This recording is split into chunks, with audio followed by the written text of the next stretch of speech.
Hello everyone, this is my first get ready with me video and আজকে আপনাদেরকে একটা ঝটপট মেকআপ টিউটোরিয়াল দেবো, যেটা আমি রেগুলার বেজে করি। আর অনেক আপু আমাকে আই লুক টিউটোরিয়াল দিতে বলেছিলেন, সো আই লুক টিউটোরিয়ালটাও দিয়ে দেবো। চলো, সবার প্রথমে আমার ফেসটাকে আমি মেকআপ করার জন্য একটু প্রিপেয়ার করে নিয়েছিলাম এবং এটা কিভাবে করেছি আমার পেজে দেওয়া আছে, একটু কষ্ট করে চেক করে নেবেন। দেন ময়শ্চারাইজার হিসেবে আমি নেভিয়া সফট ইউজ করি, যেটা আমি রেগুলার বেজে ইউজ করি কারণ এটা আমার ফেসে অনেক বেশি স্যুট করে।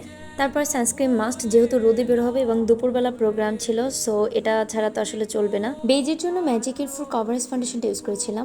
রেগুলার বেজে মেকআপের জন্য আমি কখনোই অত বেশি ইউজ করি না, জাস্ট হালকাভাবে আমার ফেসে যাতে একটু হালকা ওই যে ক্রিমি ক্রিমি গ্লো দেয় সেই জন্য একেবারে অল্প ইউজ করি। এত টাকার ফাউন্ডেশন এত বেশি ইউজ না করাই ভালো, কি বলেন? ফাউন্ডেশনটা লক করার জন্য আমি পন্সের একটা পাউডার ইউজ করেছি। এটা জাস্ট উপর থেকে আমার ফাউন্ডেশনটাকে লক করবে। দেন আইব্রো পমেটটা দিয়ে আমি আইব্রোটাকে আর্ট করে নিব। ওয়েট, এখানে একটা ট্রিক্স বলি, আপনারা যারা আইব্রোটাকে একটু হাইলাইট করতে চান তারা হাইলাইটার নিয়ে আইব্রোর নিচ থেকে একটু আর্ট করে নেবেন। অনেকেই আমাকে আমার কাজলের বিষয়ে জিজ্ঞেস করেছেন। আমি ল্যাকমির এই কাজলটা ইউজ করি। এই কাজলটা আমাকে আমার একটা ফ্রেন্ড গিফট করেছিল এবং কাজলটা অনেক ভালো, মানে চোখে দিলে এত সুন্দর লাগে। যাই হোক, এবার আমি কাজল ইউজ করবো এবং এই দুইটা কাজল মিক্স করে আমি চোখে ইউজ করব, এতে চোখের গ্লোটা বেশি আসে। আর এই হচ্ছে আমার মিক্সের অবস্থা, দেখেন কি অবস্থা। তো এটাকে আমি দাঁড়িয়ে একটু সংশোধন করি। And this is my final I look. এবং আমার এই আই লুকটা অনেক বেশি পছন্দের, কারণ আমার কাজলি কাজলি একটা চোখের ব্যাপার থাকে না, এটা খুব পছন্দের। দেন আমি এখান থেকে ব্ল্যাক শেডটা নিয়ে আমার চোখে এই কাজলটা লক করে দিব, আদারওয়াইজ এই কাজলটা একেবারে চারিদিকে ছড়িয়ে পড়বে। সো এটা মাস্ট বি সবাই করবেন, কাজলের বিষয় এটা কিন্তু খুব ইম্পর্টেন্ট। এরপর মাস্কারার জন্য আমি ববের এই মাস্কারাটা ইউজ করে নিয়েছিলাম।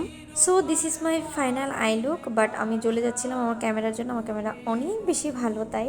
যাই হোক, আমার ফেসের মেকআপটা অনেক সুন্দর করে বসে গিয়েছিল, কারণ আমি ফেসটা প্রিপেয়ার করে নিয়েছিলাম।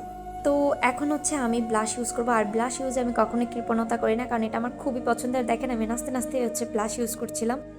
দেখেন ক্যামেরার অবস্থা কি, এই ক্যামেরার জন্য জ্বলে যাচ্ছি, পড়ে যাচ্ছি, কি যে একটা অবস্থা হচ্ছে। দেখ, আমি হাইলাইটার তেমন একটা পছন্দ করি না, তাই আমি একদম হালকা সেটা একটা হাইলাইটার নিয়ে ঠোঁটের উপরে এবং নাকের মাঝ বরাবরটাতে দিব, কারণ এটাতে আমার ফেজের শেপটা সুন্দর আসে। এতটুকুই দিয়ে আমি গালে কখনোই হাইলাইটার ইউজ করি না, কারণ আমার ম্যাট মেকআপ পছন্দ।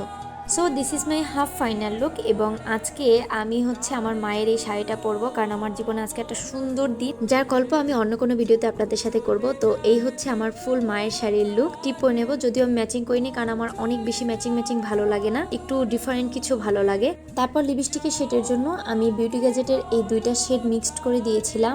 যাক, সবকিছু মিলিয়ে আজকের মায়ের শাড়ির লুকটা ছিল আমার এরকমের। আপনাদের এই লুকটা কেমন লেগেছে আমাকে অবশ্যই কমেন্ট করে বলবেন।